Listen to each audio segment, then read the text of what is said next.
How's it going, doggy people?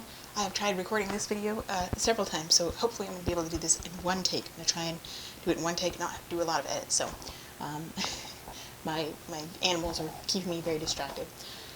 So, a viewer, subscriber, great person, Wet Sand on the channel, love you dearly, Wet Sand, you're amazing.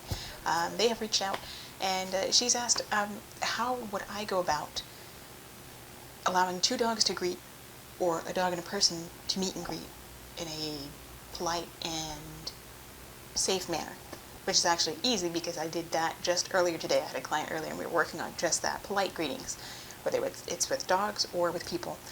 So I have a few tips for that. If you're interested in seeing that, then let's get started. Okay, so tip number one.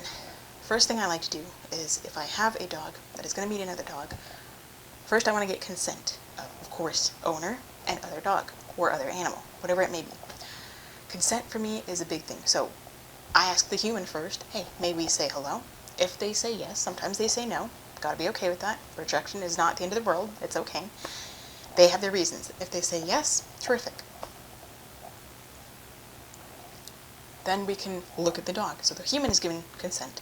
Then we look at the dog and see what their behavior looks like, what their body language looks like. Do they look like they're, readily... Do they look like they are ready to accept a greeting? Do they look like they're interested in greeting? Do they show interest? Do they show, sniffing or, forward movement where they're facing the dog and, not too much and not too little, kind of just right, like the three little bears.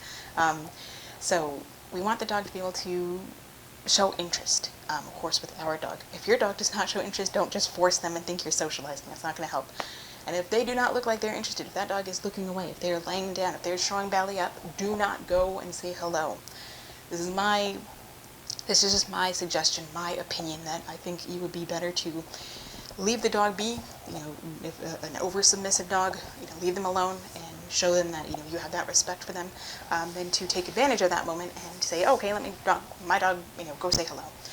Because then other dog is going belly up because they feel trapped. So have consent for your dog, for your own dog. Have consent for the other dog and try to have respect for that other animal. So say you have a really confident dog, goes over, sees a dog on its back, and you're like, oh, let's go say hello. That's a big pet peeve of mine. So no, I would back away and say, hey, no worries, little one. You seem shy and nervous, and maybe some other day. So that's the number one thing, is consent by owner and dog, and also your own dog. Don't force them to say hello. Don't drag the leash if they don't want to, or if at any point the dogs try to run away, let them. Okay, they don't have to be friends. They don't have to be friendly. Just have respect for everybody.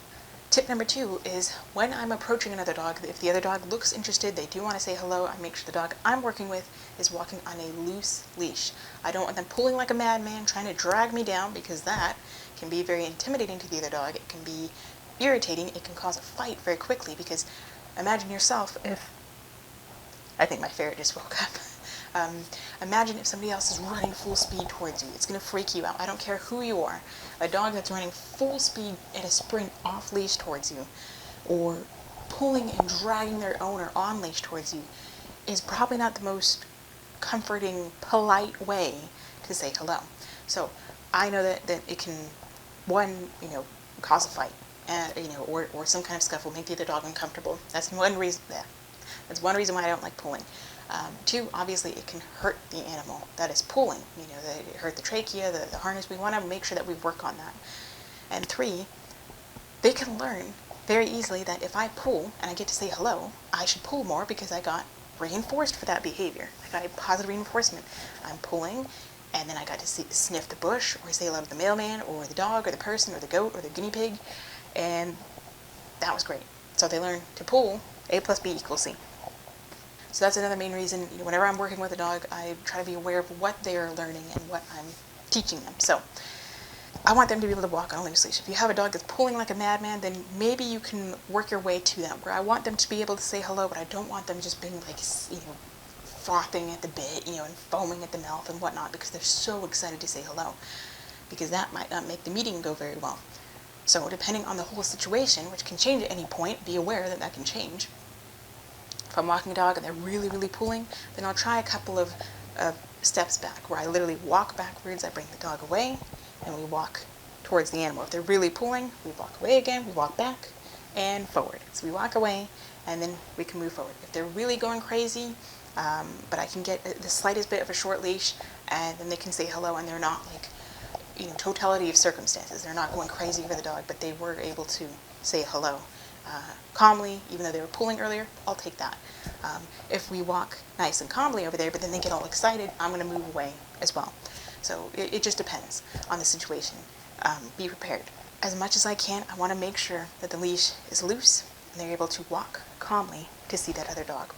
Tip 3 is making sure that your dog is not jumping on the other dog or the person.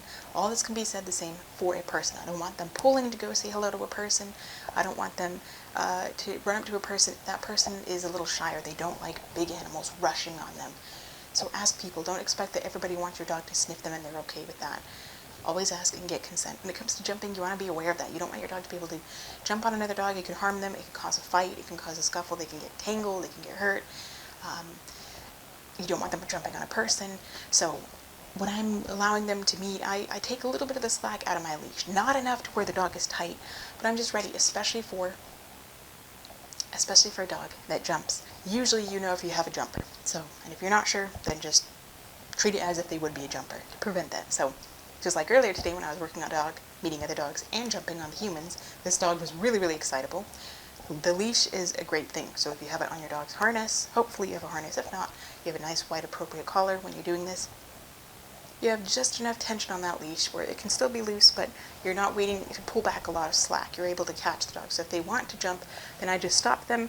When they're on 2 feet, I can pull back just enough until they're back on the floor. So I apply the slightest bit of pressure. They go back on the ground. Okay, then we can continue petting or saying hello. If they try to jump again, bring them back and loosen. So just be aware of that.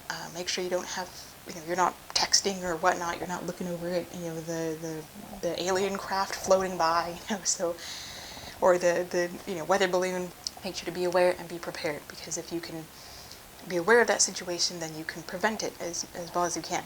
If your dog is meeting a person, and that person can tell when the dog is about to jump, if I'm leaning in front of a dog and I'm leaning down, that's more exciting. When I stand up, the dog is very likely going to want to jump. So I'm aware of that. Keeping my face closer to the dog makes them more excited. So if I'm going to be standing up and I stand up slowly, I might put my hands out literally just this much. It just is a little warning sign to keep the dog down. And as long as they're down, I can reward. I can toss a treat on the ground. The owner can reward. There's a number of things you can do. So just be aware of your dog, their body language and their self-control limit, their threshold, so to speak, if they're about to jump. And tip number 4 is when you're meeting with other dogs, be aware of the zoomies. The dogs can get really excited and they want to play on leash, and that's all fine and dandy until they get tangled up. So be aware of the zoomies. You want to catch a dog before they get too excited. That's where you can have some nice, appropriate off-leash play, hopefully in a fenced-in off-leash specific area for the 2 dogs. If they are going to be, play dates, have play dates or playmates or whatnot. If not, then make sure that you can get your dog under control. Try to get them to calm down, because that can escalate very quickly. But for the most part, just treat your greetings how you would like to be greeted.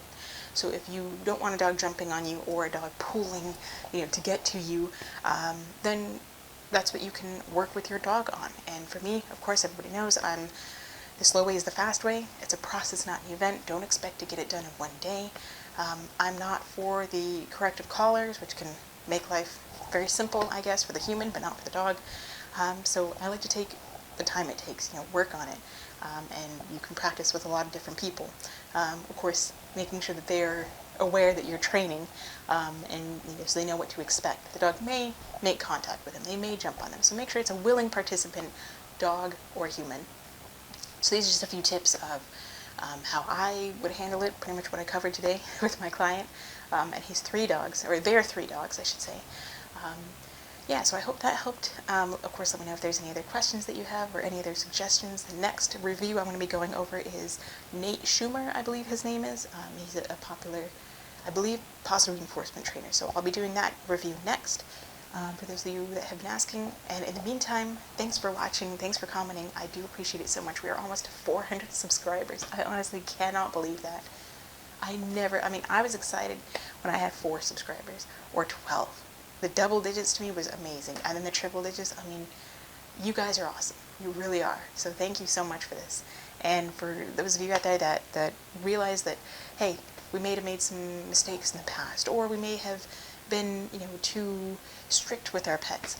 We're all human. So don't be too hard on yourself. If you are learning and you are changing what you're doing and you're trying to make your life a better life for your dog, then good for you. I'm so happy for you. Of course, by no means do you need my approval of anything, and I hope you don't rely on my approval.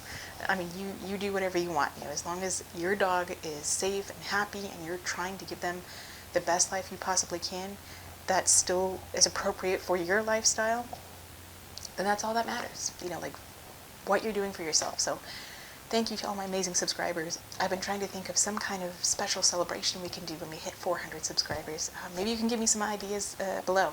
Thanks again from the bottom of my heart to all of you. I hope you have a wonderful day, and until next time, stay positive.